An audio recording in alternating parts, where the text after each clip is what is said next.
Good afternoon, I'm Raylene Ramsey. This is your afternoon news fix for Thursday, the 18th of January. The Maritime Union is slamming the government's cancellation of Inter-Islanders Mega Ferries project. Now Kiwi Rail faces legal action.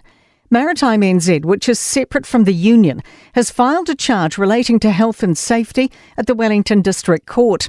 It relates to Inter-Islander ferry Kaitaki losing power last January with hundreds on board.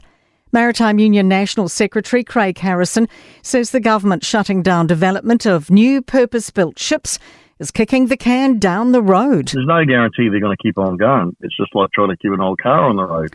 Prime Minister Chris Luxon says he's keeping a close eye on South Africa's International Court of Justice case against Israel. The UN is deliberating on the claim Israel's committing genocide against Palestinians in Gaza. Israel says it will destroy Hamas. Leader Benjamin Netanyahu has posted not even The Hague can stop them. Luxon says Israel has the right to defend itself. But the reality is we expect Israel's response to be fully compliant with international law. Relief's on the horizon for households as food price inflation eases. It's fallen annually to 4.8%, the lowest level in 2 years. AUSB senior economist Mark Smith says the monthly numbers are volatile, but the trend is moving in the right direction.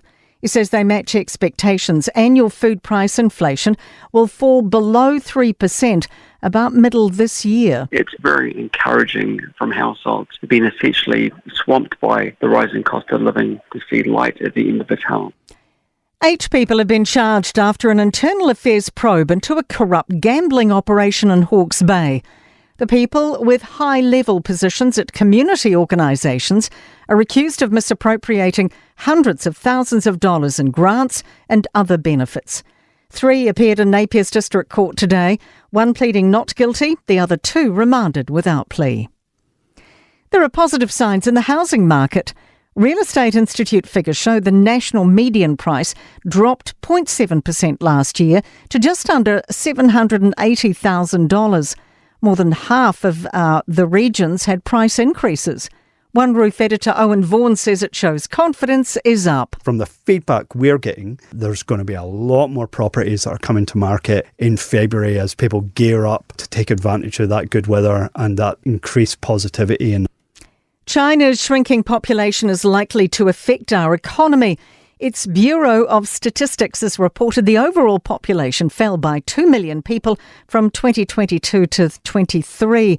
The birth rates declined for the second consecutive year to its lowest recorded level. Infometrics' Brad Olson says it could bring longer-term effects, given China is our biggest trading partner. Fewer and fewer people does highlight that there's not going to be quite as much purchasing power, not as much money to go around in the future.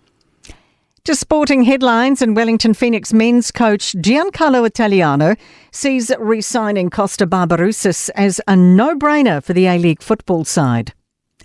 Tomorrow night's 4th T20 between the Black Caps and Pakistan at Christchurch's Hagley Oval is officially a sellout, with less than 1,000 tickets remaining for Sunday's 5th and final match at the same venue. And Breakers coach Modi Maor admits sleepless nights have followed their harrowing 29-point loss to the Sydney Kings in basketball's NBL. I'm Raylene Ramsey. That is your latest news fix. We'll be back with the next update tomorrow morning from the Newstalk ZB newsroom.